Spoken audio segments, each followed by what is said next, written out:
자, 안녕들 하세요. 이수천입니다. 다시 1년은 채 안 됐네요. 다시 우리 뵙게 되네요. 지금부터는 상법 수업을 좀 하도록 하겠습니다. 올해 2019년도에 공인회계사 시험의 상법 문제가 굉장히 좀 수월했던 것 같아요. 예년에 비해서 좀 문제들이 쉬웠던 것 같고, 그 문제들은 이제 제가 기출문제 해설을 해서 한번 이수천닷컴이나 등등에 좀 올려드릴 예정입니다. 오늘부터 이제 하는 수업은 그죠? 20 대비 그지? 공인회계사나 또는 변호사 시험 그죠? 대비 상법 수업을 지금부터 좀 시작을 좀 하겠습니다. 변호사 시험의 경우는 이제 1월 내 시험을 보죠. 근데 상법을 제대로 이제 가르치고 공부하는 분들이 그렇게 많지는 않은 것 같아요.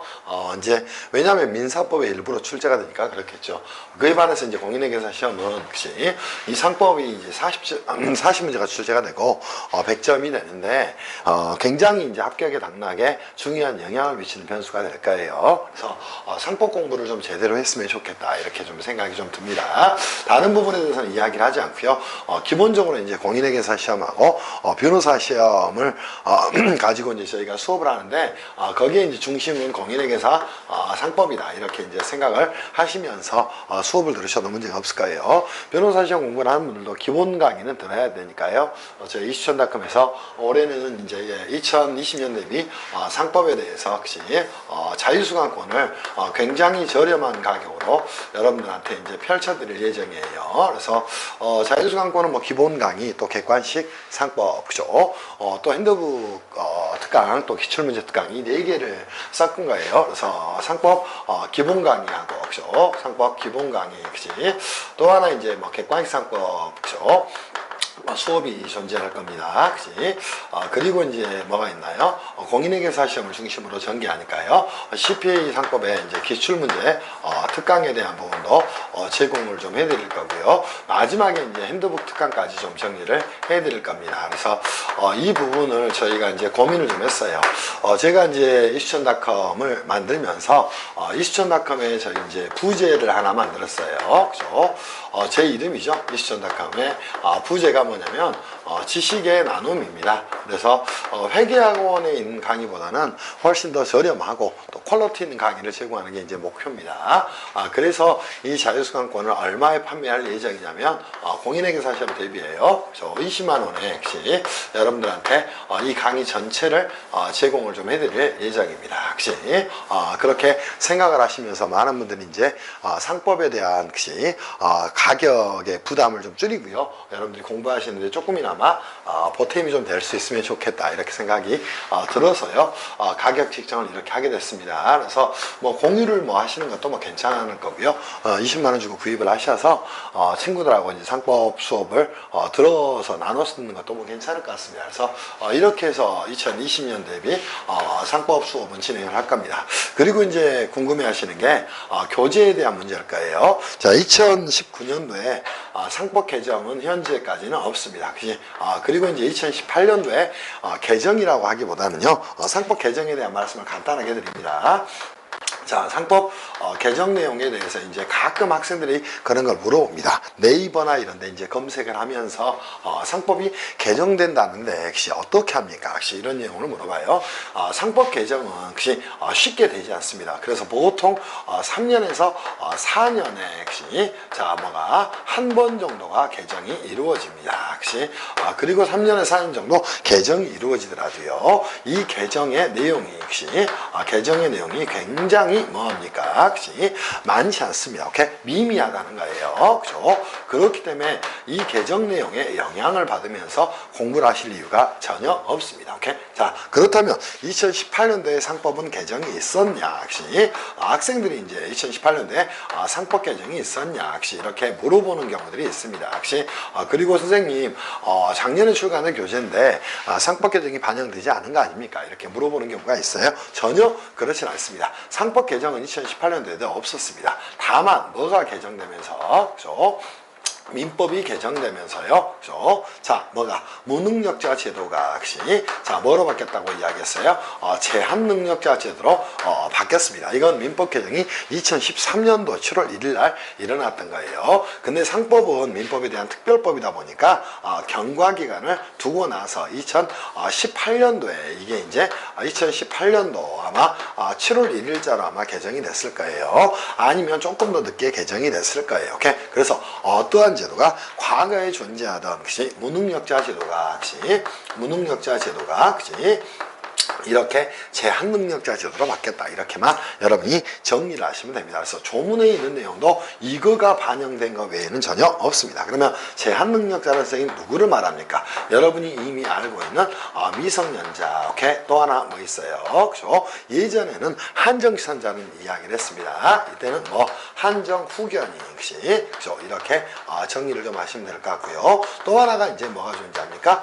성년 후견인으로 이렇게 바뀌었다. 이렇게 정리를 좀 해놓으시면 될 것 같아요. 그리고 상법에서는 이 제한능력자에 대해서요, 시험에 나올 만한 내용이 없습니다. 그러면 용어가 뭐가 혹시 한정산자가 한정후견인으로 금산자가 성년 후견인으로 바뀌었다. 이 정도만 아시면 충분히 이 부분을 다 접수할 수 있어요. 그래서 공인회계사 시험의 경우에도 2019년도에 출제된 문제가 혹시 사회이사의 자격에 대한 내용이 시험에 간단히 나왔죠. 그때는 당연히 사회이사는 누가 되지 않습니까? 이 한정후견이나 성년후견이 되지 않으니까 그걸 가지고 답을 고르면 끝나는 문제였어요. 그래서 이거를 상법 개정으로 치부에서는 절대 안 된다. 이렇게 생각하셔야 돼요. 민법 개정이 역시 자 뭐했다? 상법에 영향을 미친 사항이다. 이 정도만 여러분이 정비를 좀 해 놓으시면 좋을 것 같다. 이렇게 생각이 좀 듭니다. 역시 이 정도로 이제 정리를 할 거예요. 그래서 교재도 그죠?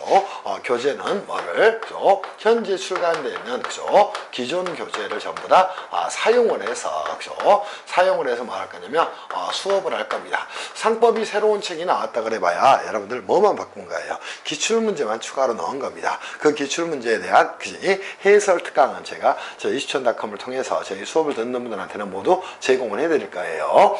그렇게 할 테니까 여러분이 기존 교재를 가지고 공부를 하시기를 바랍니다. 무슨 말씀인지 아시겠죠? 그래서 전부 다 뭐 할 것이냐? 기존 교재를 가지고 수업을 해 나갈 것이에요. 그죠? 그리고 제 수업이 뭐 대한민국에서 그지? 상법이 아마 최고의 수업일 겁니다. 그래서 열심히 들으시면서 혹시 그러면 수업에 대한 대비를 좀 해놓으시기를 바랍니다. 그러면 공인회계사 시험 대비해서 그죠? 상법에 대한 부분으로 가서 전체적인 이야기를 좀 해봅시다. 그럼 공인회계사 시험 상법은 제가 뭐 늘상 말씀드립니다. 그죠? 상법의 총칙이 시험 범위가 되고요. 그죠? 또 상행위 편이 시험 범위가 됩니다. 그리고 회사 편이 시험 범위가 됩니다. 오케이? 자, 그리고 원래 상법은 그지? 상법전의 체계에 따르면 뭐 보험 또 해상 그지? 또 그죠? 항공운송에 대한 내용이 그시 6개 편으로 이루어져서 상법의 범주를 이루게 됩니다. 근데 공인회계사 시험의 경우에는 상법 총칙 또 상행위 회사까지 기본적으로 상법에서는 출제가 이루어집니다. 그리고 이제 추가되는 게 하나가 뭐 있어요? 그죠? 어음수표법이 이제 추가돼서 출제가 이루어지게 됩니다. 그치? 그렇다면 출제 빈도는 어떻게 될까? 이 두 개가 8문제가 출제가 이루어지고요. 그죠? 회사편 이제 24문제가 출제가 이루어집니다. 어음수표법이 8문제가 출제가 이루어지게 돼요. 그죠? 당연히 이제 여러분의 상법의 목표 점수는 어느 정도 잡아야 될 것인가 이런 생각을 하셔야 돼요. 상법에서 당연히 목표 점수는 그죠? 당연히 85점 플러스는 잡고 여러분이 공부를 하셔야 됩니다. 근데 이제 많은 학생들이 상법을 공부하면서 그지 상법전을 막 암기를 하려고 합니다. 오케이? 그지 항상 여러분한테 이제 이런 말씀을 드려요. 그죠? 목표 점수는 85점입니다. 그럼 공부 방법은 어떻게 공부를 해야 이 점수를 선생님 수월하게 맞을 수 있습니까? 자, 보세요. 상법은 철저하게 뭐예요? 세법과 더불어 여러분 시험에 나오는 그지 법 과목입니다. 그지 공인회계사 시험의 경우에는 그죠? 2교시가 이제 여러분 합격의 당락을 결정지을 거예요. 법 과목은 그치, 여러분이 암기하려고 해서 안 됩니다. 오케이? 왜냐하면 이 법 과목의 공부 방법은 법학 과목의 공부 방법이에요. 법 과목의 공부 방법은 전부 다 똑같습니다. 그치? 법 과목은 전체적으로 여러분이 공부를 할 때 가장 중요한 게 뭐가 될까요? 전체적인 목차를 잡으면서 그죠? 체계를 여러분이 뭐 하셔야 됩니까? 세워야 됩니다. 오케이?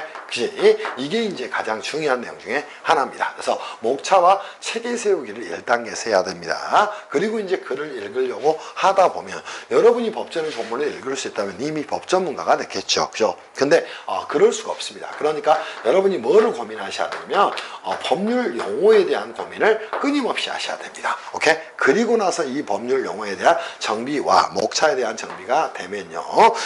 자꾸 생각하시면서 그죠?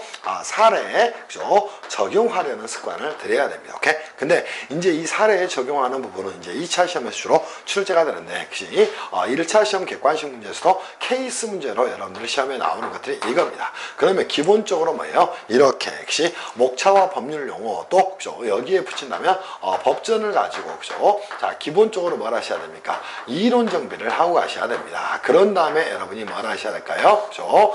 사례를 가지고 이런 것들을, 그지? 응용을 하는 습관들을 들여가셔야 됩니다. 그게 이제 법공의 공부를 가장 잘하는 방법이에요. 물론 여기는 어디도 포함되고, 그죠? 상법도 일이 공부하셔야 되고요. 그죠? 또 세법도 일이 공부를 하셔야 됩니다. 근데 회계학원의 이제 세법은 거의 뭐 숫자 가지고 장난치는 세법만 하죠. 세법은 법입니다. 그지? 그렇다면 그지? 항상 생겨나는 게 두 개가 뭐가 될까? 법률 관계 문제를 어떻게 해결할 것인가? 이게 이제 가장 중요한 내용이 됩니다. 이때 이제 상법에 생겨나는 채권을 상사 채권 채무다. 오케이? 이렇게 이야기하는 것이고, 세법상 생겨나는 채권 채무를 조세 채권 채무다. 이렇게 이야기를 하는 것이에요. 그를 위해서는 여러분이 철저하게 1단계에서 뭘 하셔야 한다? 목차를 가지고 체계 세우기를 먼저 하셔야 됩니다. 두 번째, 법률 용어를 가지고 이론 정비를 하셔야 됩니다. 그리고 법전은 나중에 읽으시면 됩니다. 근데 이론적 기초도 되지 않는데 법전을 읽어요. 그럼 암기가 되겠지? 암기가 되면 혹시 어떠한 문제가 출제했을 때 그 문제를 풀 수 있을까? 없어. 왜? 쭉 풀어서 문제지문이 나오기 때문이야. 그래서 꼭 이런 식의 여러분이 공부를 좀 해나가시면 될 것 같습니다. 그러면 목표 점수는 85점 정도 잡으시고요. 공부를 좀 해나가셨으면 좋겠습니다. 그리고 이제 공인회계사 시험 상법에서 이제 공인회계사 공부하는 친구들이 가장 어려워하는 게 총칙 상행에 대한 내용입니다. 그리고 이제 어음수표 쪽이 어려워요. 그래서 이 부분에 대해서 여러분이 잘 좀 정비를 좀 해놓으시길 바래요. 그리고 회사표는 실제로 조문은 굉장히 많죠. 한 600여 개 정도 되는 것 같은데 그 조문을 그것 또한 뭐예요? 전체적인 회사의 법률관계에 대한 이해를 하면서 여러분이 공부를 좀 하셔야 될 것이야. 이렇게 정리하시면 좋지 않을까 싶어요. 그죠?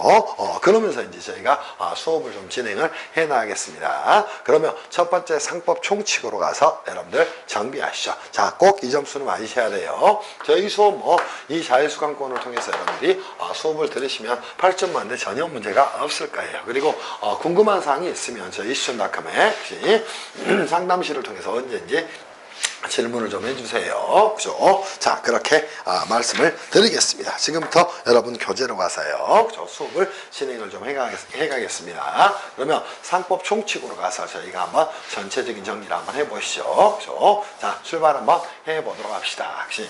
상법 총칙 가서 지금부터 정비를 좀 해드립니다. 그치? 총칙 한번 가 보십시다. 역시 상법 총칙에서 이제 우리가 다뤄야 될 내용은 무엇일까? 여기에 대한 고민을 좀 해보셔야 됩니다. 그러면 상법 총칙에서는 역시 기본적으로 뭘 정리를 해야 될 것인가? 역시 한 5가지 주제를 정리해야 됩니다. 제 1편으로 가서 여러분하고 출발을 좀 하겠습니다. 역시 상법 총칙에 대한 내용이에요. 상법 총칙은 크게 5개 장으로 나눠집니다. 기본적으로 첫 번째가 뭐가 있을까요? 총설에 대한 내용이 나옵니다. 이거는 도대체 상법이라는 게 무엇일까? 혹시 또 상법이 추구하는 목적이나 이념은 과연 무엇이 될 것인가? 그리고 상사 법률 관계에 기저를 이루게 되는 상행위는 과연 어떻게 구별이 될 것인가? 이런 것에 대한 고민하는 게 뭐가 됩니까? 총설의 내용이 되는 겁니다. 그래서 전체적으로 정리를 좀 할 거고요.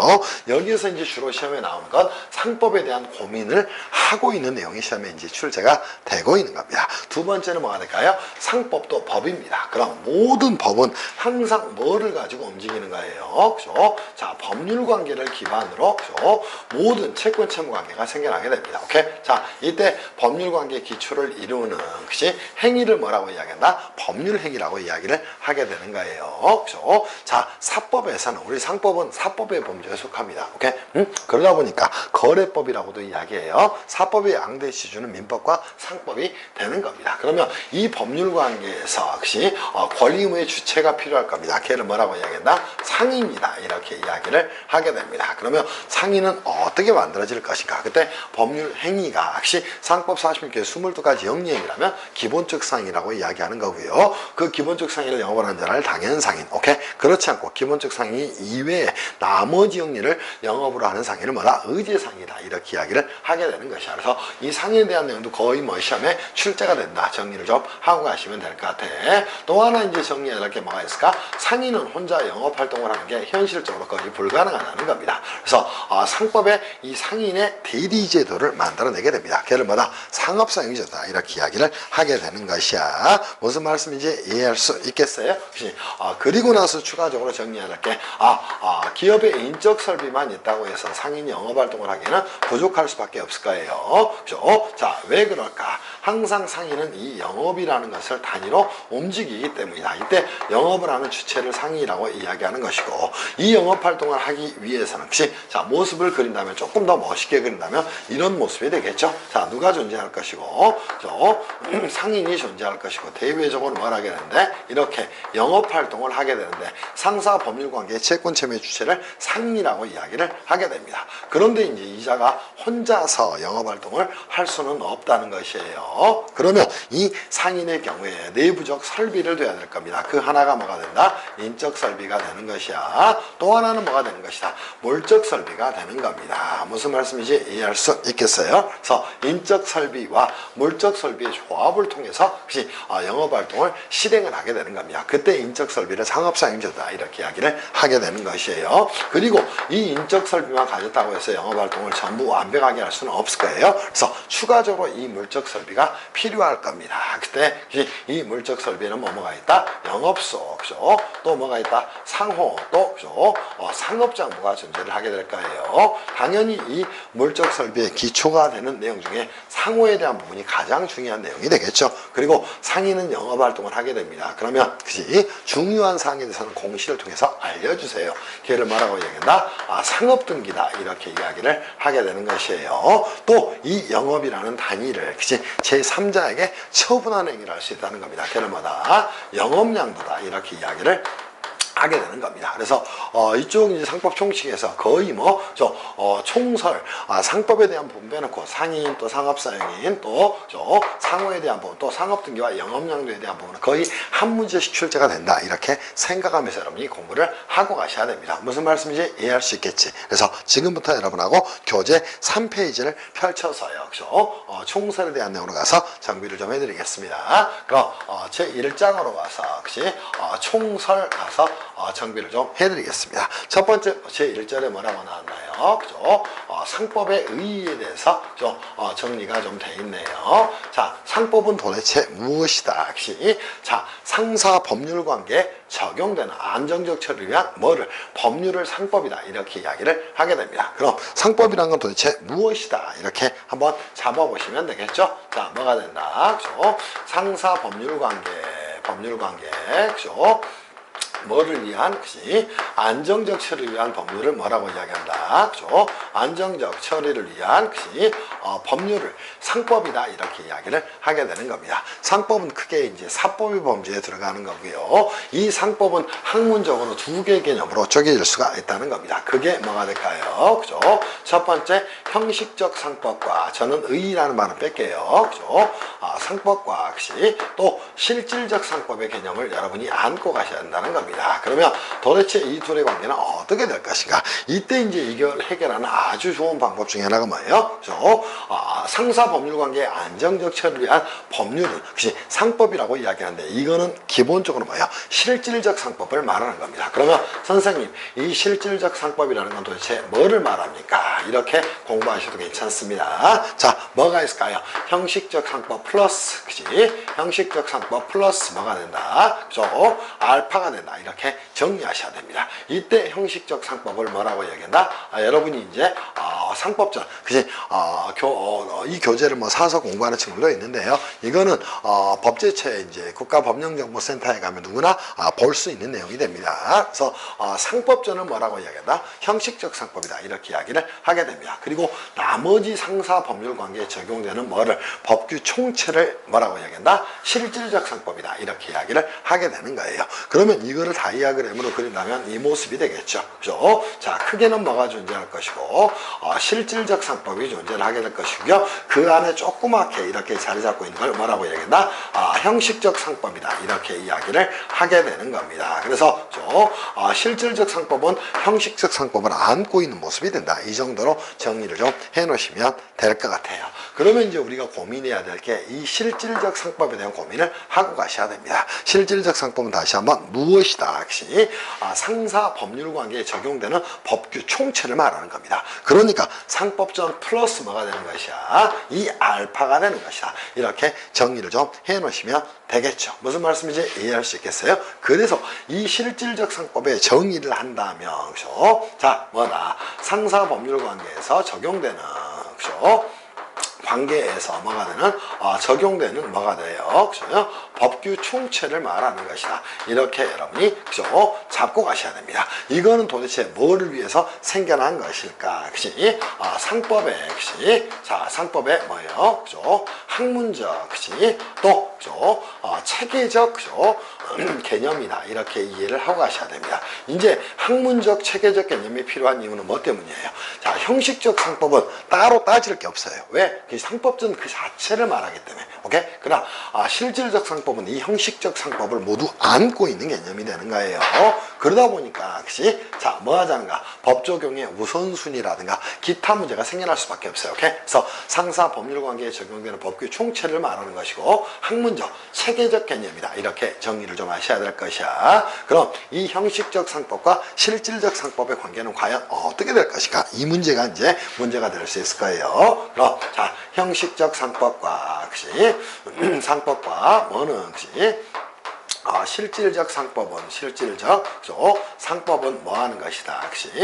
상호 그죠? 자, 보완적 관계 존재하는 것이다. 이렇게 정비를 좀 해 놓으시면 될 것 같아요. 그리고 이제 나중에 이 실질적 상법을 뭐라고도 이야기하나요? 그죠? 상법이다. 이렇게도 이야기하고 상법의 법원이다. 이렇게도 이야기를 하게 되는 겁니다. 이 부분까지 여러분이 정비를 해 놓으시면 되지 않을까 싶어요. 그게 이제 4페이지와 5페이지에 나와 있는 내용이 되는 것이다. 이렇게 정리합시다. 그래서 기본적으로 상법이란 도대체 무엇이다? 상사 법률 관계 안정적 권리와 법률을 말하는 것이고, 혹시 종류를 구별하게 되면 상법전에 혹시 상법전을 말하는 형식적 상법, 그 밖에 혹시 기타의 상사 법률 관계에 적용되는 법규 총체를 말하는 이 실질적 상법으로 나눌 수 있다는 겁니다. 당연히 형식적 상법은 어디에 그죠? 실질적 상법에 포함되는 개념이라는 것이에요. 그죠? 그리고 이제 여러분이 보셔야 될 또 하나의 내용은 뭐가 있다는 거. 오케이? 자, 형식적 상법과 실질적 상법은 상호 보완적인 관계에 있다. 그러면서 이제 가끔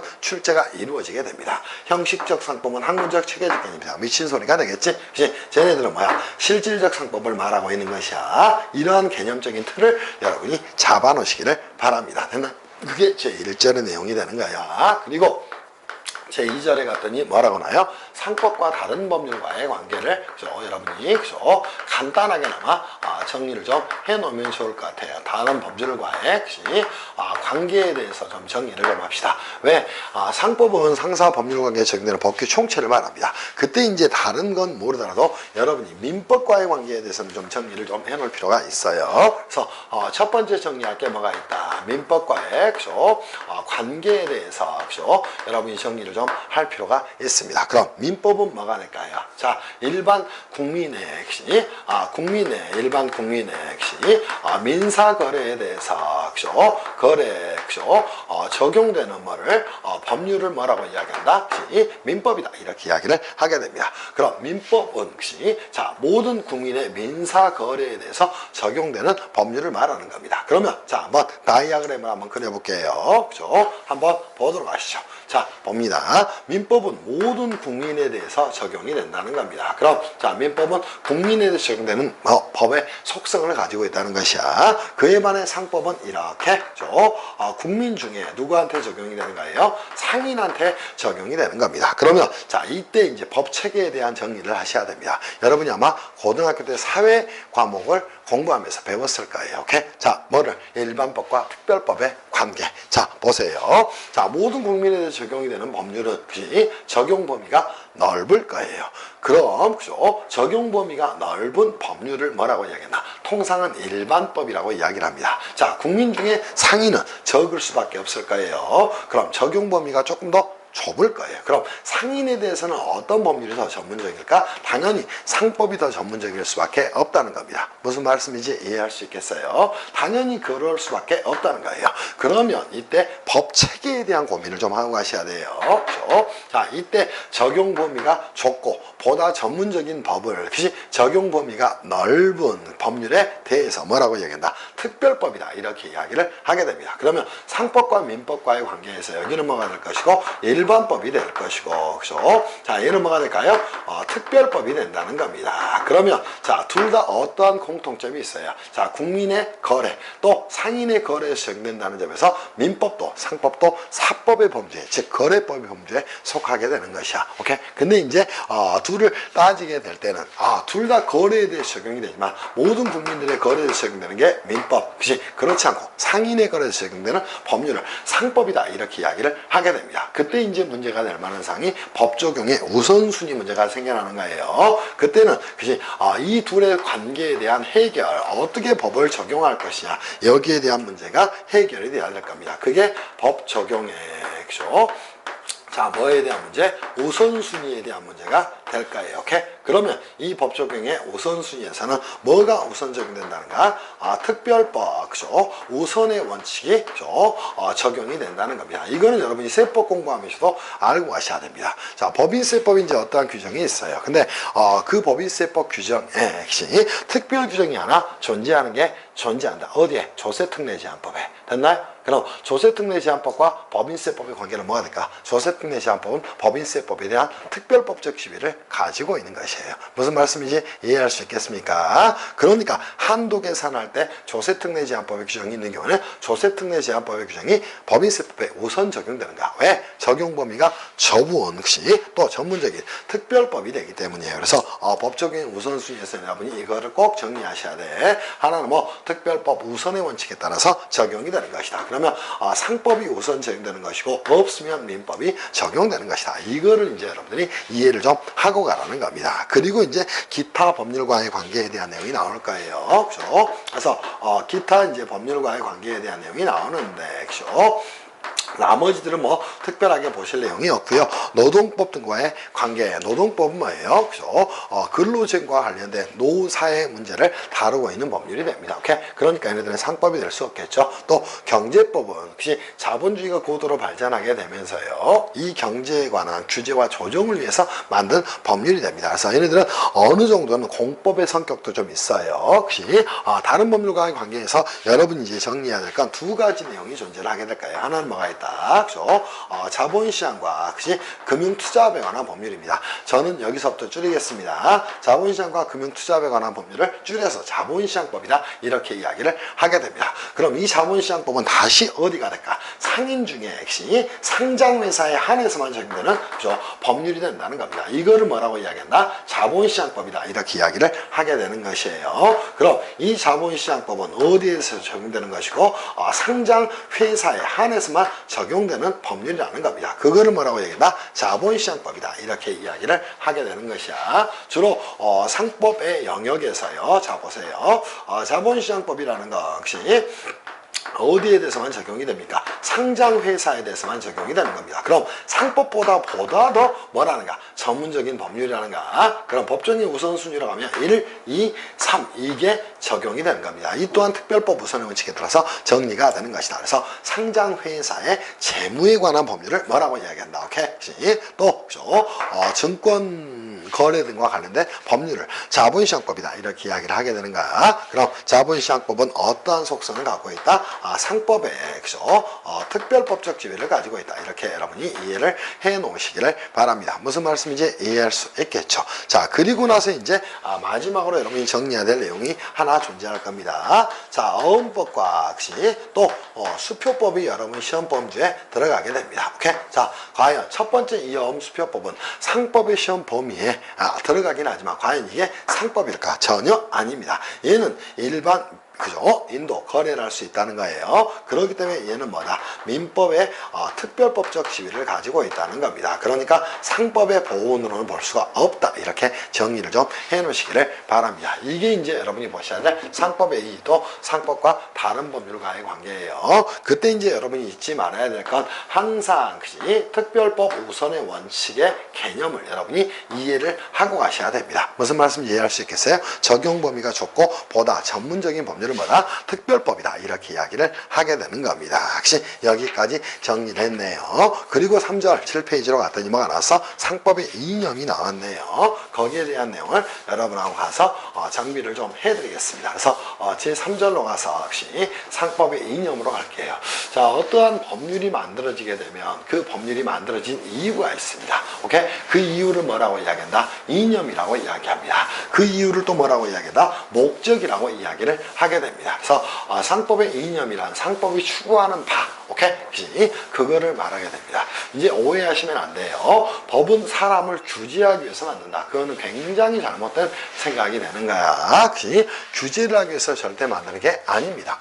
법은요, 혹시 질서를 지키고 약속을 잘 지킬 수 있도록 혹시 약속을 잘 지키지 않은 사람에 대해서는 혹시 페널티를 가함으로써 그 약속이 잘 지켜지도록 하는데 목적이 있다는 거야. 그래서 법은 규제의 목적이 있는 게 아니고요. 법은 그죠? 자, 거래법이라고 한다면 그 거래가 원활하게 될 수 있도록 그죠? 자, 기준을 세워주는 게 법의 목적이 되는 겁니다. 오케이? 그래서 상법의 이념을 볼 때도 상법이 추구하는 바 또는 상법의 목적, 상법의 이념 이렇게도 이야기를 하게 되는 상법이 추구하는 바는 과연 무엇일까? 그게 이제 제3절의 내용이 되는 거예요. 그럼 제3절에서 여러분 정리할 내용 뭐가 있다? 상법의 이념에 대해서 정비를 좀 하라는 겁니다. 이때 상법의 이념을 뭐라고도 이야기한다? 상법의 목적이라고도 이야기를 하게 됩니다. 또 추구하는 바다 이렇게 정비를 좀 해놓으시면 될 거예요. 상법의 이념 딱 하나입니다. 뭐예요? 그죠? 상사, 그지? 거래가 혹시 원활하게 이루어지는 거, 혹시 원활하게 이루어질수록 하는 게 뭐다? 목적이다. 이렇게 정리하셔야 됩니다. 그때 상사 거래가 또는 상행위가 또는 영리행위가 원활하게 거래되기 위해서는 혹시 당연히 기본적으로 뭐가 확보돼야 될까요? 그죠? 기본적으로 거래 안전이 확보돼야 됩니다. 그치? 자, 1단계에서 뭐가 이루어져야 된다? 거래 안전이 확보가 돼야 됩니다. 그치? 당연하겠죠? 그를 통해서 뭐가 돼야 돼요? 기업 활동을 위축시키는 게 아니라 기업 활동을 그치? 자, 원활하게 하고 또 왕성하게 하는 게 목적이 있다는 겁니다. 오케이? 그러면서 세 번째 뭐가 있을까요? 기업을 그치? 자, 유지시키고 그죠? 또 강화시키는 데 목적이 있다는 겁니다. 이게 이제 상법이 추구하는 바다. 이렇게 생각하셔야 됩니다. 그러면 상법은 그치? 거래 안전 확보를 통해서 그치? 그 말은 거래가 원활하게 되도록 함으로써 그치? 기업 활동을 원활하게 하고 왕성하게 하고 그죠? 기업을 유지 강화시킴으로써 결국은 뭐 하자는 거예요? 그치? 국민 경제를 뭐 하자는 거야? 그치?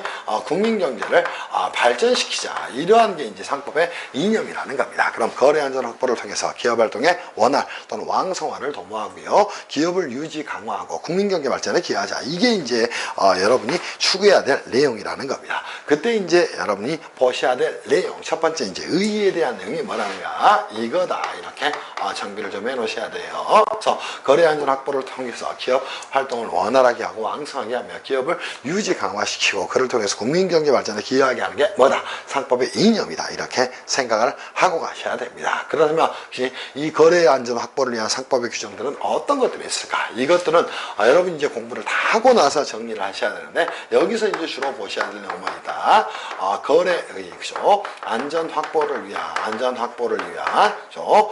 확보를 위한 역시 상법의 규정이 존재를 한다는 거예요. 확보를 위한 역시 상법의 규정은 선생님 도대체 뭐가 있습니까? 이런 것들을 크게 여러분이 좀 보실 수 있도록 해요. 그러면 거래 안전 확보를 위한 상법의 규정은 역시 기본적으로 뭐가 있다? 역시 공시주의가 존재를 하게 된다는 거예요. 두 번째 뭐가 존재합니까? 외관주의가 존재를 하게 된다는 거. 세 번째 뭐가 존재한다? 엄격 책임주의가 존재를 하게 된다는 겁니다. 그 말은 역시 자 아주 중요한 사항은 뭐 하자는 것이야. 자 공시라는 말에 대해서 여러분이 의미를 가지셔야 됩니다. 여러분이 공인회계사 시험을 공부함에도 혹시 또는 변호사 시험을 공부함에도 이 공시라는 말을 모르면 그치? 공부할 때마다 이제 퍽퍽 걸릴 겁니다. 자, 그럼 공시라는 건 도대체 뭐가 될까요? 그치? 아주 중요한 기업의 사항을 널리 알리자는 겁니다. 그치? 그거를 뭐라고 이야기한다? 그치? 공시주의다. 이렇게 이야기를 하는 거야. 그러면, 자, 의 정리한다면, 그죠? 기업과 관련된, 그치? 기업과 관련된 뭐를, 그죠? 중요한 사항을, 그죠? 자, 널리 뭐 해주는 거야? 그치? 알려주는 걸 뭐라고 이야기한다? 공시주의다. 이렇게 이야기를 하게 됩니다. 그래야 이제 제3자는 이 기업에 관련된, 그치? 공시사항을 믿고 그래야 하지 않겠어요? 그치? 그래서, 그치? 대표적으로 이 공시주의의 종류에는 뭐가 있을까? 그치? 자, 상업등기에 대한 내용이 존재를 하게 될 거고요. 그죠? 또 뭐가 존재할까? 오케이?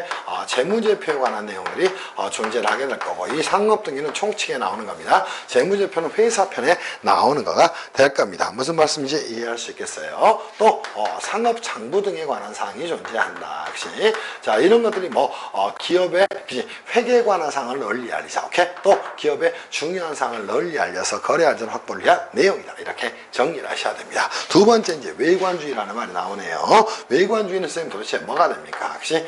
간단하게 의의를 정리를 좀 한다면, 자, 내심의 의사와 겉으로 표현된 게 다르다는 거예요. 그럼 바깥으로 보여지는 것에 따라서 법률 효과를 부여하겠다. 이거를 외관주의라고 이야기하는 거예요. 그럼 그죠? 겉으로 표출되는 것이, 자, 외부로, 그죠? 외부로 표출되는, 그치? 표출되는 뭐에 따라서, 양식에 따라서 뭐 하겠다, 그치? 법률 효과를 부여하겠다. 이때 법률 효과라는 말은, 그치?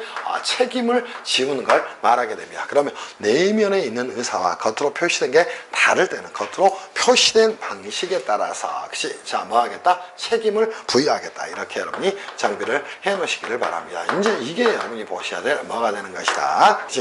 외관주의에 관한 내용이 되는 겁니다. 그때 외관주의의 대표주자는 뭐가 됩니까? 그치? 자, 종류에는 이런 것들이 존재하게 됩니다. 자, 보세요. 상법상 지배인이 아니에요. 그럼에도 불구하고 지배인인 것처럼 외관을 창출을 했다는 거예요. 그 창출에 영업주의 귀책 사유가 있다는 것이야. 그치? 그때는 제3자는, 그치? 그자가 실제로 지배인으로 권한을 수여받지 않았음에도 불구하고 그자와 거래를 하게 될 겁니다. 그러면 제3자가, 그치? 그자가 지배인이 아니라는 사실을 몰랐어요. 그때는 선의의 제3자에게, 그치? 대항할 수 없도록 하고 있는 규정. 대표적으로 뭐가 있나? 표현 지배인이 존재한다는 거예요. 그죠? 두 번째, 이제 여기에 해당되는 내용으로 뭐가 존재할 것인가? 이 부분들은 살펴보고 가면 되겠죠? 표현 지배인. 두 번째 뭐가 존재한다. 그죠? 표현 대표이사, 이런 것들이 존재를 하게 될 겁니다. 또 그치? 겉으로 보여지는 모습, 그치? 자, 명의 대여자의 책임, 그치? 명의 대여자의 책임이라든가, 그치? 책임 등이 존재한다. 이렇게 여러분이 정비를 좀 해 놓으시기를 바랍니다. 무슨 말씀인지 이해할 수 있겠지. 그래서 외관주의란 무엇이다? 내심의 의사와 겉으로 표현된 게 다를 때는 겉으로 표현된 방식에 따라서 법률 효과를 부여하겠다. 이거를 말하게 되는 겁니다. 그리고 그죠? 자, 민법에서는 통상 책임을 어떻게 집니까? 이거는 다수 당사자 간의 채권 채무 관계에서 책임에 대한 문제가 되는 겁니다. 그러면 자, 다수 당사자 간의 채권 채무 관계에서 혹시 어떤 책임을 질 것인가? 이거를 수인의 채권 채무 관계다. 이렇게도 이야기를 하게 되는 거예요. 그죠? 그때 수인의 채권, 그죠? 채무 관계에서, 그죠? 이 수인은 어떤 책임을 져야 될 것인가? 자, 보세요. 민법은 어떤 책임을 지게 됩니까? 혹시? 자, 분할 책임의 법리에 따라서 모든 걸 따지는 겁니다. 오케이? 그에 반해 뭐다? 상법은, 그죠? 자, 연대 책임의 법리에 따라서 모든 것들을 해결을 하고 있다. 이렇게 정비를 좀 하고 가시길 바랍니다. 이때 이제 수인의 채권 채무 관계라든가 또 뭐가 있어요? 보증에 대한 부분에서 이러한 책임을 묻고 있다는 겁니다. 특히나 이제 수인의 채권 채무 관계가 되겠죠. 또 보증에 있어서는 민법은 뭐예요? 분할 책임이 아니라 보충성의 원칙이 적용되는 거예요. 그렇죠? 이 부분들은 역시 자 나중에 이제 여러분들하고 정비를 좀 할 거예요. 오케이? 그리고 보증에 있어서는 뭐예요? 연대 보증으로 와서 역시 연대 보증으로 와서 연대 책임을 지는 것으로 하고 있는 것들이 뭐가 있다? 엄격 책임주의라는 겁니다. 왜냐하면 상인의 경우에는 상사 채권이 회수되지 않으면 유동성 위기에 직면할 거예요. 그에 따라서 당연히 뭐 영업 활동이 위축될 수밖에 없을 겁니다. 그래서 상법의 이념 중에 여러분이 가장 눈여겨봐야 될 내용은 뭐다? 거래 안전 확보를 위한 공시주의 또 외관주의 또 엄격 책임주의가 된다. 이렇게 정리하시고요. 기업 활동의 원활 또는 왕성화, 기업의 유지 강화 이런 것들은 뭐예요? 그죠? 종류를 구별하는 데는 의미가 전혀 없습니다. 오케이? 그래서 여러분들 교재 9페이지와 10페이지에 있는 내용은 넘어가셔도 괜찮습니다. 오케이? 이해할 수 있겠지? 그래서 이렇게 정비를 해드립니다. 그리고 제4절에 갔더니 뭐가 나왔어요? 상법의 법원이 나왔네요. 그래서 제4절로 가서 여러분하고 정비를 좀 추가적으로 해드릴게요. 자, 상법에 혹시 법원에 대한 내용이 나왔습니다.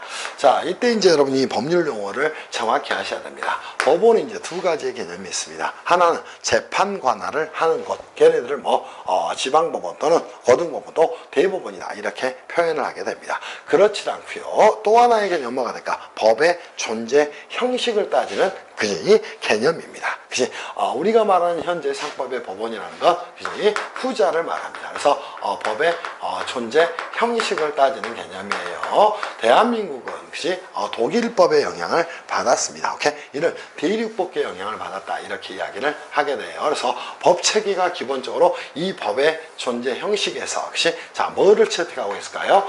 성문법주의를 채택하고 있다는 겁니다. 그지 그 말은 문서화된 법전이 존재 하게 된다는 거예요. 그렇죠? 이랬을 때 성문법주의를 채택하고 있는데 상법의 법의 존재 형식 또 상법의 법원은 무엇일까? 이때 상법의 법원이라는 건 이렇게도 이야기를 하는 것이야. 실질적 상법이다 이렇게도 표현을 하게 되는 것이고요. 얘는 그냥 상법이라고도 이야기를 하게 되는 겁니다. 즉 상법을 학문적 체계적 입장에서 따지고 있는 걸 다시 한번 상법의 법원이라고 이야기를 하는 것이다. 이미 여러분한테 설명을 드렸으니까 자 상법의 법원은 상사 법률관계에 적용되는 그죠? 상사 뭐에 대해서 법률관계에 적용되는 법률관계에 뭐가 되는 적용되는 그죠? 법규 그죠? 총체가 되는 것이다. 이렇게 여러분이 정비를 하고 가셔야 될 겁니다. 그게 이제 상법의 법원이 되는 것이다. 이렇게 따지고 가셔야 됩니다. 그럼 상법의 법원은 도대체 뭐가 있을까? 다시 한번 이미 봤던 것처럼 혹시 상법전이라는 혹시 자뭐 형식적 상법 그죠? 형식적 상법 플러스 뭐가 있다? 그죠? 알파가 존재한다. 이렇게 여러분이 정비를 하셔야 될 겁니다. 그 알파에는 도대체 뭐가 있을 것인가? 이거를 따지고 가는 거예요. 이 알파는 혹시 보세요. 문서화된 법전으로 상인의 법률관계에 적용되는 법규 총체, 즉 상사 법률관계에 적용되는 모든 법규를 말하는 것이야. 그러면 여기에는 굉장히 많은 법들이 존재를 할 수 있다는 겁니다. 그게 이제 두 번째로 정리해야 될 게 뭐 또 상사 특별법도 뭐가 된다는 거야. 혹시 상법이 된다는 겁니다. 대표적으로 상사 특별법의 예로 우리가 배웠던 거 뭐 있나? 자본시장법 줄이겠습니다.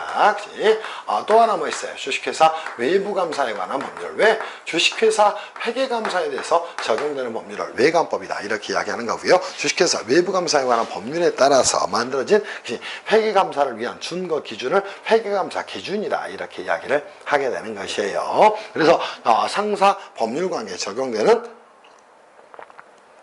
법규 중에 자본시장법은 상장회사에 한해서만 적용되는 것이고, 그지? 자, 외부감사에 관한 법률 등은, 그지? 주식회사 외부감사 대상 법인에 한해서만 적용되는 것이다. 걔네들은 상사특별법이다. 이렇게 이야기를 하게 되는가. 그럼 둘의 관계에서는 뭐가 돼? 일반법, 특별법, 법적인 우선순위는 먼저다. 이렇게 정리를 좀 하시면 되겠죠. 두 번째 뭐가 있을까요? 그죠? 상사 관련, 그죠? 상사 관련 뭐가 있어요? 국제 법규가 존재를 하게 된다는 겁니다. 대표적으로 뭐 있을까요? 상사 조약 등이 존재한다. 이렇게 정리를 하시면 되겠죠. 자, 헌법에서는 이렇게 규정합니다. 6조예요. 그죠? 자, 각 국가 간에 체결된 조약은 국내법과 동일한 효력이 있다. 이렇게 이야기를 하게 됩니다. 그래서 상사 조약은 상법의 범주에 들어가게 된다. 이렇게 정리를 좀 해놓으시면 되겠죠. 그리고 상법 회사편에 가게 되면 상법 상에서는 실체 형성 절차의 첫 번째 단계로 반드시 뭐를 작성해야 돼? 정관을 작성해야 된다는 겁니다. 그러면 자, 세 번째 여러분이 정리할 게 뭐가 있다? 회사의 역시 정관이 존재를 하게 될 거예요. 그것도 상법의 법원이 된다. 이렇게 정비를 하고 하셔야 됩니다. 그래서 우리가 지금 따지고 있는 건 뭐다? 상법의 법원을 따지고 있는 것이다. 이렇게 이해를 해 놓으셔야 될 것이야. 또 하나 상법 제1조는 뭐라고 이야기합니까? 상사 법률 관계에서 본법의 규정이 없으면 상관습법의 약오 없으면 민법에 따른다. 이렇게 정리를 하고 있다는 것이야. 이것들을 뭐라고 이야기합니까? 그치? 상법의 법원이다 또는 실질적 상법이다 또는 상법이다. 이렇게 이야기를 하게 되는 겁니다. 무슨 말씀인지 이해할 수 있겠어요? 그죠? 그게 여러분이 보셔야 될 내용이라는 겁니다. 그러면 그죠? 상사 특별법 혹시 또 상사 관련 국제법규 또 상관습법 이런 것들은 상법의 법원이 되는 것이다. 이렇게 정리를 해놔야 됩니다. 그에 반해 여러분이 또 하나 정리할 게 있다. 뭐가 있다? 이런 것들은 상법의 법원이 되지만 상법의 역시 자 뭐가 될 수 없는 거 법원이 될 수 없는 거 이 세 가지도 정리하셔야 돼요. 그때 이제 여러분이 첫 번째 정리할 건 그치? 이거는 다시 한번 실질적 상법이 될 수 없는가 상법이 될 수 없는 것이야. 똑같은 말로 여러분이 정비를 하고 하셔야 됩니다. 첫 번째 뭐가 있다? 상관습이 존재한다는 겁니다. 그치? 자 이때 이제 상관습법이라는 거하고 상관습은 너무도 다른 개념입니다. 얘는 뭐 오래된 관행으로서 모든 상인들 사이에 이건 법이다 하는 법적 인식이 있는가 또는 확신이 있는가 얘를 상관습법이라고 이야기하는 것이야. 그에 반해 상관습은 그냥 관행일 뿐이에요. 법적 확신은 존재하지 않는다는 겁니다. 그러면 상관습으로서 법적 확신이 있다면 얘네들은 상법의 법원이 되는 것이야. 그러나 법적 확신이 없다면 얘는 상법의 법원이 되지 않고 단순한 관행일 뿐이다. 오케이? 그래서 여러분 2013년도에 시험에서도 이런 내용이 나왔죠. 그죠? 자, 예금 청구서에 찍힌 도장과 자 통장에 찍힌 도장이 같기만 하면 역시 자 예금을 지급하는 건 뭐다? 상관습법에 해당한다. 아니야. 오케이? 그거는 은행의 거래 관행일 뿐이라는 거예요. 그렇게 이 둘의 개념을 구별하셔야 됩니다. 두 번째 이제 여러분이 정리할 게 뭐 있을까요? 대법원 판례에 대해서 정리를 좀 하고 하셔야 됩니다. 대법원 판례는 절대 상법이 될 수 없다. 이렇게 정리를 좀 하고 가시면 되겠죠. 그죠? 상관습도 대법원 판례는 절대 상법의 법원이 될 수 없어. 왜냐면 우리나라는 성문법주의 국가를 채택을 하고 있기 때문에 이 판례는 개별 사건에 대한 최종 대부분의 결정을 말할 뿐이에요. 그래서 얘네들은 상법의 법원이 될 수 없다. 또 하나 이제 여러분이 정리할 게 뭐가 있을까? 정관에 대해서 정리를 하셔야 됩니다. 정관은 뭐가 될까요? 그죠? 자, 혹시 회사의 사원들 간에 만들어 놓은 정관이 아니죠. 미쳤어? 약관인데 혹시 약관 정리를 하고 가셔야 됩니다. 혹시 약관을 혹시 상법의 법원이 될 수 없다는 겁니다. 이때 약관은 뭐가 될까요? 혹시 표준 계약서를 말합니다. 그때 표준 계약서의 내용을 약관이라고 이야기하는가? 그럼 표준 계약을 뭐라고 이야기한다? 약관이다. 이렇게 이야기를 하게 됩니다. 혹시 이때 약관은 다시 두 개로 나눌 수 있어요. 혹시 보통거래에서 적용되는 표준 계약을 뭐다? 보통거래 약관이다. 이렇게 이야기를 하게 되는 겁니다. 혹시 그렇지 않고요. 면책 조항이나 특약 조항이 들어가 있다는 겁니다. 걔를 뭐다? 면책 약관이다. 혹시 또는 뭐라고 이야기한다? 특약 약관이다. 이렇게 이야기를 하게 됩니다. 그래서 면책 약관 또는 특약 약관 이 두 개로 나눌 수가 있다는 것이 이게 이제 여러분이 구별해야 될 내용이라는 겁니다. 그래서 약관은 다시 두 개로 구별할 수 있다는 거예요. 하나는 뭐 보통거래 약관, 또 하나는 뭐 면책 약관, 특약 약관으로 구별할 수 있다는 거. 얘네들은 혹시 하지만 당사자는 구속하지만 절대 상법의 법원이 될 수 없다. 이렇게 정리하셔야 됩니다. 자, 당사자는 왜 구속할까요? 그죠? 계약 자유의 원칙에 포섭이 됐기 때문이에요. 그죠? 그러나 상법의 법원은 절대 될 수 없다. 이렇게 정리하셔야 돼. 대법원 판례도 개별 사건에 사안에 대한 최종 판결이니까 당사자, 소송 당사자는 구속하게 됩니다. 그러나 모든 상인에 대해 적용되는 상법은 내릴 수 없다. 이렇게 정비를 좀 해 놓으시기를 바랍니다. 무슨 말씀인지 이해할 수 있겠지. 그리고 이제 여러분이 봐야 될 또 하나의 내용이 있다면 이 수많은 보세요. 자, 실질적 상법은 이러한 모습을 띠고 있다는 거예요. 그럼 이러한 모습을 띠고 있는 상법에 있어서 법 적용의 우선순위의 문제가 제기될 수 있다는 겁니다. 그때 혹시 여러분이 정리해야 될 내용이 있다면 혹시 자 마지막으로 이제 법 적용의 우선순위 가서 한번 정리할게요. 그렇죠? 법 적용의 우선순위 문제에 있어서 항상 이 원칙을 여러분이 깨뜨리지 않기를 바랍니다. 그러면 혹시 자 아무리 특별법이 있더라도 회사의 정관이라는 자치법이 가장 우선 적용되는 겁니다. 그래서 회사의 정관이 1순위로 적용되는 것이다. 혹시 이거를 뭐라고 이야기하나? 자치법 우선의 원칙이다. 이렇게 이야기를 하게 되는 거예요. 그러면 첫 번째 뭐 한다? 자치법 우선의 원칙이 혹시 적용이 되는 겁니다. 두 번째 혹시 어떤 법률이 적용될까요? 특별법 혹시 적용의 우선의 원칙이 두 번째로 적용이 되는 겁니다. 혹시 그리고 세 번째 뭐가 되는가요? 일반법 적용의 원칙이 적용이 되는 겁니다. 그러면 자치법 우선의 원칙 혹시 또 특별법 우선의 원칙 또는 일반법 우선의 원칙에 따라서 이러한 혹시 순서대로 법이 적용되는 것이다. 이렇게 정비를 해 놓으시기를 바랍니다. 이게 이제 여러분이 해결해야 될 내용이 되는 겁니다. 그걸 가지고 응용을 한다면 보세요. 자, 이 많은 것들 중에 정리를 좀 합시다. 회사의 정관은 원바다가 된다. 그리고 상사조약은 국내와 특별법과 동일한 순위로 여러분이 정리하셔야 됩니다. 1, 2, 그치? 그리고 3, 그치? 자, 4 이렇게 적용이 될 거예요. 그래서 자치법 우선, 특별법 적용 시 일반법 적용. 그리고 나서 뭐가 됩니까? 이것들이 상법 제1조의 본법이 되는 겁니다. 그 말은 상법 제1조의 본법이라는 건 그치? 실질적 상법을 말하는 것이라고 생각하셔도 괜찮습니다. 오케이? 그러면 법 적용의 우선순위는 그치? 회사의 정관이 가장 우선 적용되는 것이고, 그 다음에 상사 특별법이 우선 적용되는 것이고, 상사 관련 국제 법규 중에 상사조약은 국내 특별법과 동일한 순위가 있다고 보셔야 됩니다. 왜? 각 국가 간에 체결된 혹시 조약으로서 국회의 동의를 받은 거 혹시 국내 법률과 동일한 요력인데 이거는 특별법의 성격을 가진 걸로 보셔야 됩니다. 오케이? 그리고 나서 뭐가 있다? 혹시 상법 혹시 그리고 상관습법 이렇게 적용이 되는 겁니다. 또 당연히 민법도 상법의 법원이 될 수 없어요. 그래서 여러분 시험에서는 주로 이제 이 약관을 가지고 물어보는 내용, 또 상관습과 혹시 상관습법을 이렇게 구별할 수 있는 눈을 가지고 있는가를 물어보는 내용, 또 하나 형식적 상법과 혹시 이 실질적 상법을 구별할 수 있는 눈을 가지고 있는가를 물어보는 내용, 그런 것들이 이제 주로 출제가 이루어진다. 이렇게 생각을 해 놓으시기를 바랍니다. 무슨 말씀인지 이해할 수 있겠지. 이제는 어디로 가서 제4절 상법의 법원까지 마쳤으니까요. 상법의 효력에 대한 내용으로 가서 간단하게 좀 정비를 해드리겠습니다. 오케이? 그래서 상법 총칙에서 항상 뭐든지 첫 단추가 어렵습니다. 이러한 용어들 자체가 굉장히 까다로울 거예요. 근데 제 수업을 듣다 보면 자연스럽게 이해가 될 겁니다. 그래서 뭐 상법은 뭐 저희 수업 들으면 걱정하실 필요가 없어요. 걱정하실 필요가 없어요. 그래서 잘 따라서 수업만 잘 들으시고요. 체크 잘 해놓으시면 아마 좋은 결과가 있을 겁니다. 또 1차를 합격해도 이제 최종 합격까지는 2차 시험 공부도 같이 가야 되는데 이제 문제가 되는 게 회계학원의 수업의 커리큘럼은 저는 개인적으로 맞질 않다고 봐요. 이유는 혹시 회계학원에서 이제 기본종합반 하고 나서 여름에 심화반을 합니다. 근데 현실적으로 요즘 공인회계사 시험에서 동차 합격하는 친구들이 거의 없습니다. 오케이?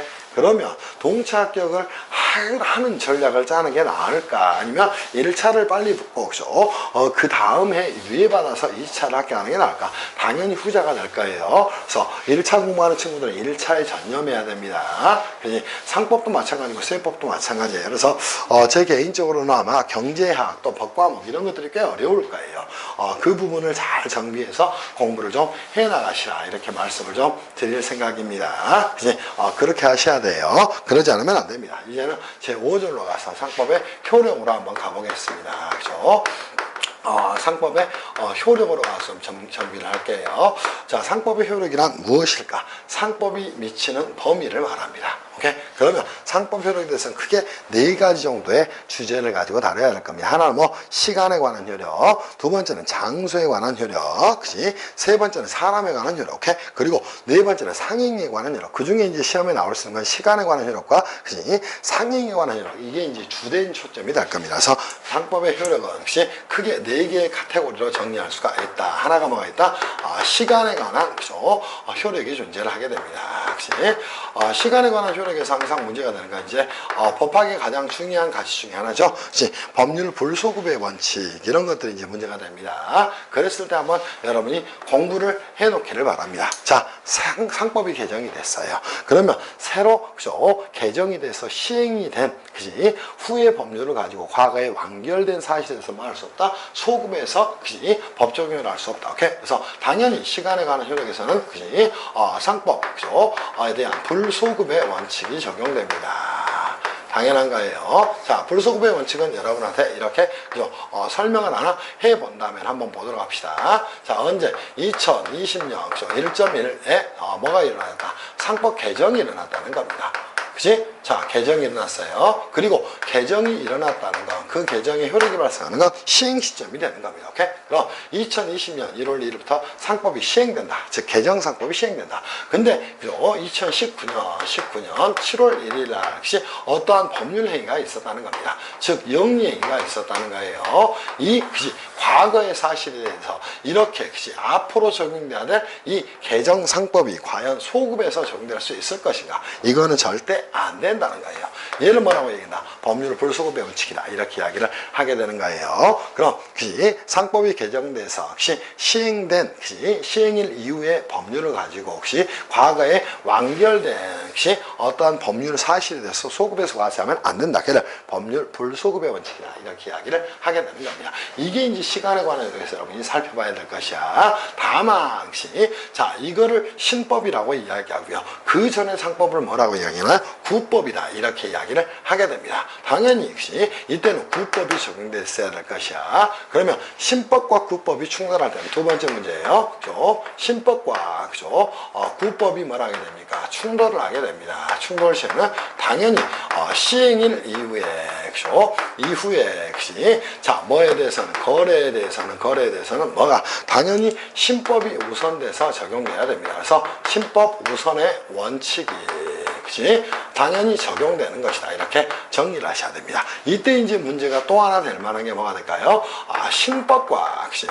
그죠? 뭐가? 특별법이 충돌하는 경우가 생겨날까요? 이렇게? 특별법이 충돌을 하게 됩니다. 그러더라도 신법은 일반법이라는가? 이때는 특별법 우선의 원칙이 적용되는 것이다. 이렇게 여러분이, 그죠? 글을 잡아서 정리를 좀 해놓기를 바랍니다. 무슨 말씀인지 이해할 수 있겠어요? 예컨대 이제 이런 내용입니다. 자, 상법이 이때 2020년 1월 1일 날 개정이 됐어요. 그리고 자본시장법은 그 전부터 계속 존재했다는 것이야. 상법이 개정이 돼봐야 자본시장법에서는 일반법이라는 거야. 그때는 신법과 특별법이 충돌한 경우에는 뭐한다? 특별법 우선의 원칙이 적용되는 것이다. 이 세 가지를 여러분이 정비를 해 놓기를 바랍니다. 무슨 말씀인지 이해할 수 있겠지. 그게 이제 색깔이 들어가 있네요. 그리고 두 번째 역시 장소에 관한 효력이 나오게 됩니다. 그죠? 이거는 혹시 대한민국 영토 내에서 이루어지는 거래에 대해서는, 그죠? 영토 내에서 이루어지는, 그죠? 거래에 대해서는 대한민국의 상법이, 그치? 영토 내의 거래에 대해서는 당연히 우리 상법이 적용이 된다. 이렇게 정비를 좀 해 놓으시면 될 것 같습니다. 이제 또 하나 이제 정리할 게 있다면 뭐가 있어요? 그죠? 사람에 대한 효력을 가지고 정비를 좀 해 놓으시면 되겠죠. 그죠? 당연히 이때 사람에 대한 효력을 작동을 시킬 때 당연히 원칙적으로 대한민국, 그치? 모든 국민에게 적용이 되는 것이다. 그래서 이 장소에 관한 효력을 따지는 걸 속지주의라고 이야기하는 거고요. 사람에 관한 효력을 따지는 거, 그죠? 자, 뭐라고 얘기한다? 속인주의다. 이렇게 이야기를 하게 됩니다. 그럼 원칙적으로 대한민국 국민에게, 그죠? 자, 뭐가 된다? 적용이 되는 것이다. 이 정도 정비를 좀 하시면 될 것 같아요. 그리고 이제 마지막으로, 그죠? 상행위에 관한 효력에 대해서 정비를 좀 해 놓으실 필요가 있겠죠. 그래서 마지막으로 정리할 게 있다면 상행위에 관한 효력입니다. 그치?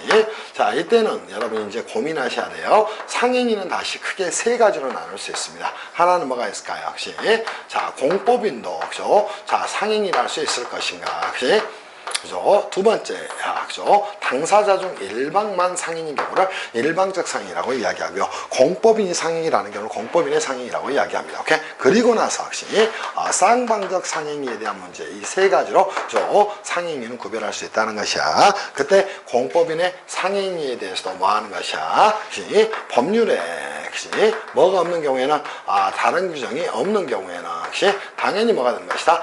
상법이 적용되는 것이다. 이렇게 여러분이 정비를 해 놓으시기를 바랍니다. 그리고 일방적 상행위에 대해서도 뭐 하는 거예요? 그죠? 당사자 일방뿐만 아니라 역시 당사자 모두에 대해서도 당사자, 그죠? 자, 누구에 대해서도 모두에 대해서도 뭐가 된다? 상법이 적용된다. 이렇게 정리를 좀 해놓기를 바랍니다. 쌍방적 상행위는 당연히 그러하겠죠. 그래서 여러분 시험에 이제 나올 수 있는 건 이 공법인의 상행에 대해서 나올 수 있는 내용이 있습니다. 그리고 이제 공부를 좀 하신 분들이라면 상방적 상행에 대해서는 상법이 적용되는 규정이 크게 이제 두 가지가 있을까요? 58조의 상사 유치권, 또 상사 매매에 관한 매도인의 공탁 경매권, 매수인의 검사 통지무, 매수인의 보건 공탁 경매무, 확정지 매매 이제 4개의 규정이 있다. 이렇게 정리하고요. 여기 이제 총칙 쪽에서 나올 만한 내용은 이 내용이 된다. 이렇게 정비를 해 놓으시기를 바랍니다. 그리고 이제 마지막에 여러분들 정비하라고 15, 16페이지에 대법원 판례에 대해서 정비를 해놨어요. 그리고 문제는 여러분들이 한 번씩 풀어보시기를 바랍니다. 무슨 말씀인지 아시겠죠?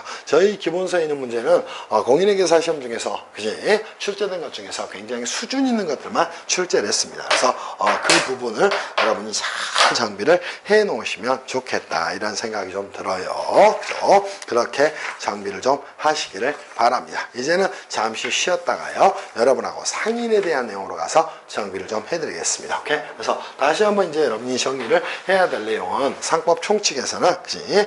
총칙의 제1장의 총서를 정리해야 될 건 상법이 무엇인가에 대해서 좀 정리를 잘 하시고요. 제1장입니다.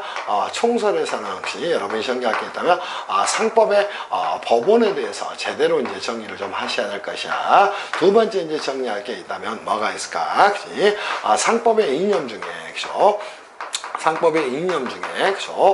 이념에 대한 거래안전 확보, 기업활동의 원활 왕성화, 기업의 유지 강화, 국민경제 발전의 기업 이런 것들 중에 그죠? 거래안전 확보를 위한 상법의 규정, 공시주의, 외관주의, 원격 책임주의가 있다. 이런 부분을 정비를 해 놓으셔야 돼. 그리고 이제 마지막으로 정리할 게 있다면 그죠? 상법의 효력에 대한 부분까지 여러분들 정리를 좀 그죠? 해 놓으시기를 바랍니다. 이런 문제는 이렇게 이제 출제가 되겠죠. 다음 중 그죠? 상법에 관한 설명으로 옳은 것을 틀린 것을 그러면서 이것들을 한꺼번에 물어보는 문제가 가장 좋은 문제입니다. 그렇게 정비를 해 놓으시기를 바랍니다. 무슨 말씀인지 이해할 수 있겠죠. 잠시 쉬었다가요 상인에 대한 부분으로 가겠습니다.